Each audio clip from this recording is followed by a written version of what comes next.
listening to the Third Coast Gridiron H-Town's podcast on the LSG Network with your host, Marc Henry. All good things must come to an end. That means the high school season is over. It's a wrap. It's done. 2025, we are done with the high school football season. On to 2026, Happy New Year. Merry Christmas, Happy Holidays from the Third Coast Gridiron, the authority for high school football in the state of Texas. Man, we're going to talk about state and Jerry World. Houston-Dallas matchup. If you listened to the show last week, we previewed that. We broke it down for you. Now we're going to share the winners. Who got it done? Who took care of business? Who did we crown state champions? We know who the king of H-Town is now. We'll talk about that and more right here on the TCG, the Third Coast Gridiron. We'll take a small break and we'll be right back. Breakdown state up at Jerry World for you. H-Town's podcast, the Third Coast Gridiron. Lone Star Gridiron is looking for interns. Over the years, we have helped dozens of students get jobs in sports media. If you want to shortcut your path to a career in sports media, click on the internship link on LoneStarGridiron.com.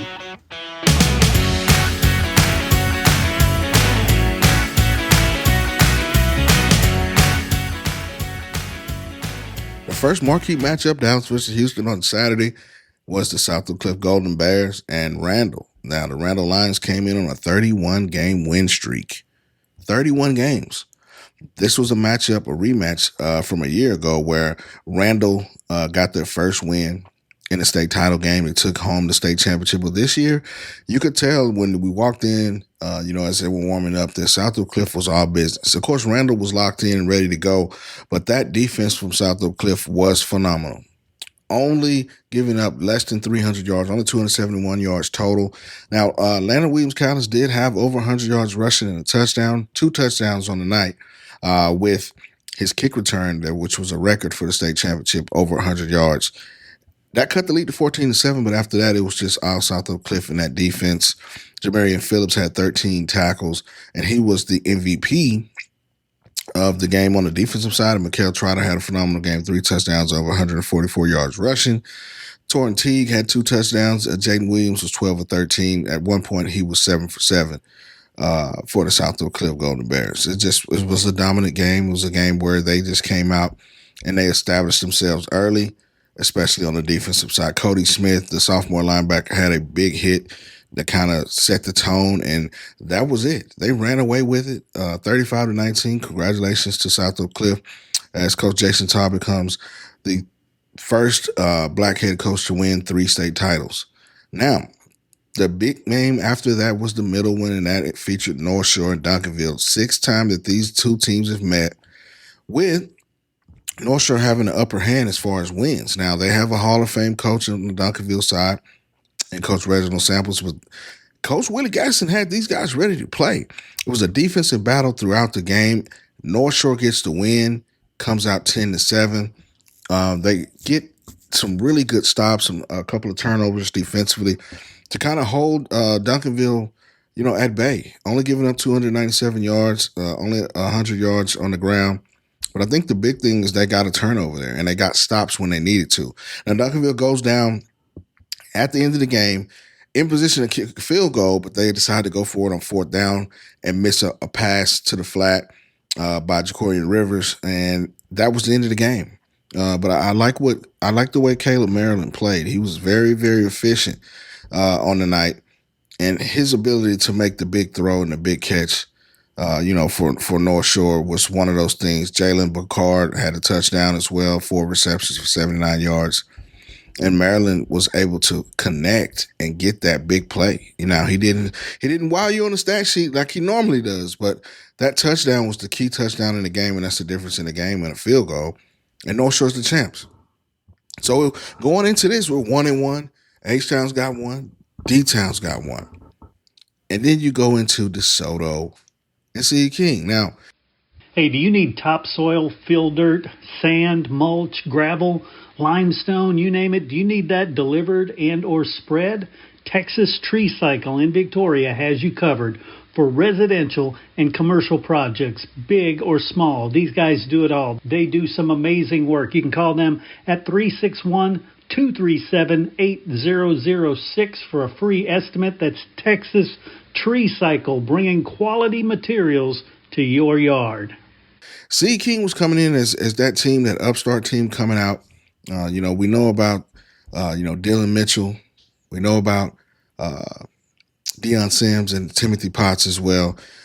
But DeSoto came out firing on all cylinders, and they get the big 55-27 victory. That defense for DeSoto was flying around, and it was the difference in the game. Now, Dylan Mitchell did wow the crowd with a big-time kick return for a touchdown. Sims got in the end zone as well. Now, when we go into halftime, C. King has the ball, and they have a chance to kind of maybe cut this deficit to 2 touchdowns or 2 scores. And DeSoto comes up with a big stop going into halftime. But the big play in the second half was the interception return, a pick 6 by Demarion Ross, the senior safety, 95-yard return to kind of put this thing away. It was a dominant performance by DeSoto, and they get the state championship. You know what I mean? C. King got there, and they had a great season. But it just seems like from the kickoff, DeSoto was just on another level. And they had something, that the Panthers didn't have, and that's experience. Experienced coaching staff, experience for a lot of those players. They won 3 of the last 4 in 6A Division II. They went back-to-back a couple years ago, and then they missed last year. But they come back and they rebound and they get the victory. Coach Claude Mathis becomes the second black head coach to win 3 state titles. Shout out to Coach Mathis, man. He's had a wonderful run at DeSoto. It's a program, and I think that C. King saw that they're just on the cusp of becoming that type of program. With Coach Laxton and company, I think that they're young. Dylan Mitchell's coming back. Timothy Potts is coming back. They got some guys on defense that are coming back.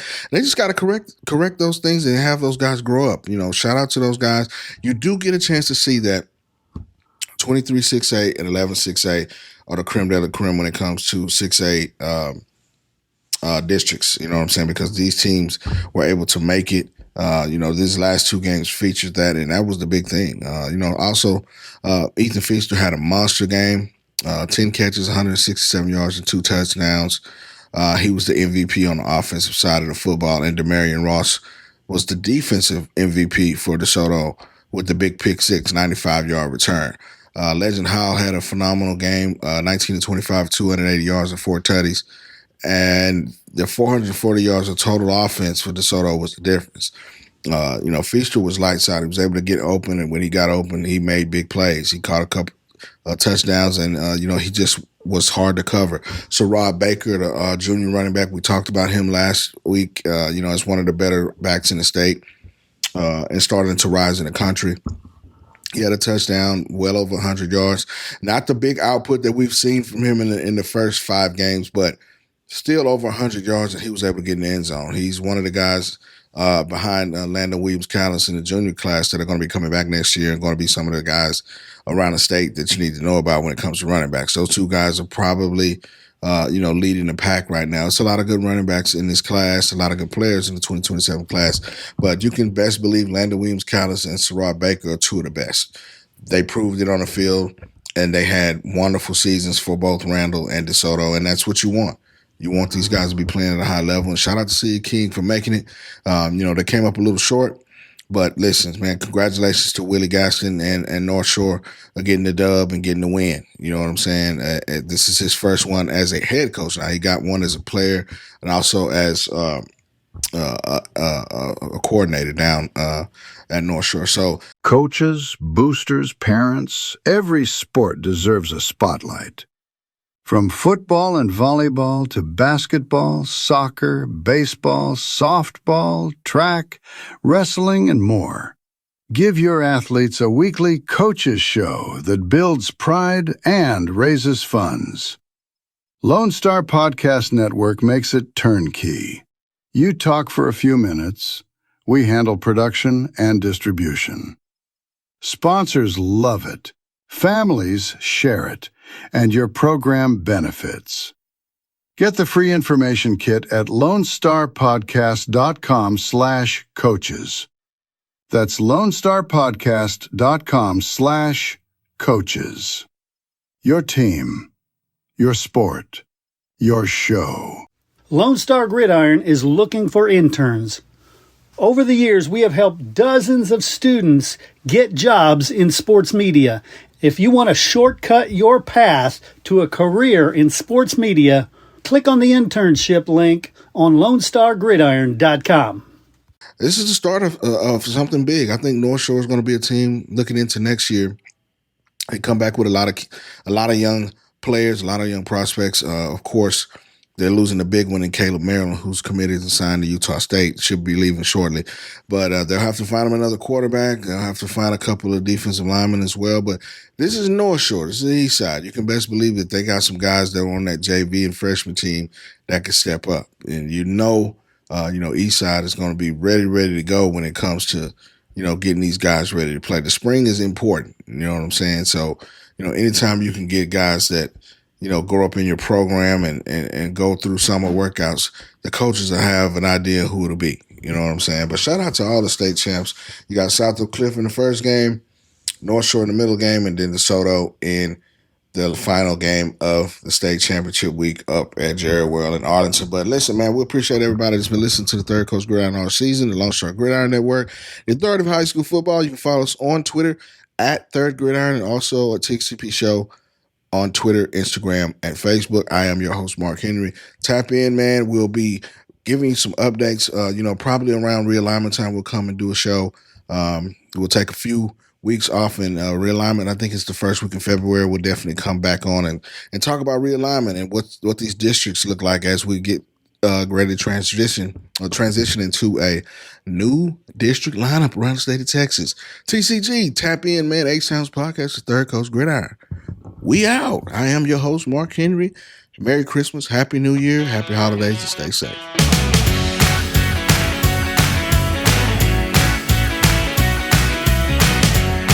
Coaches, boosters, parents, every sport deserves a spotlight.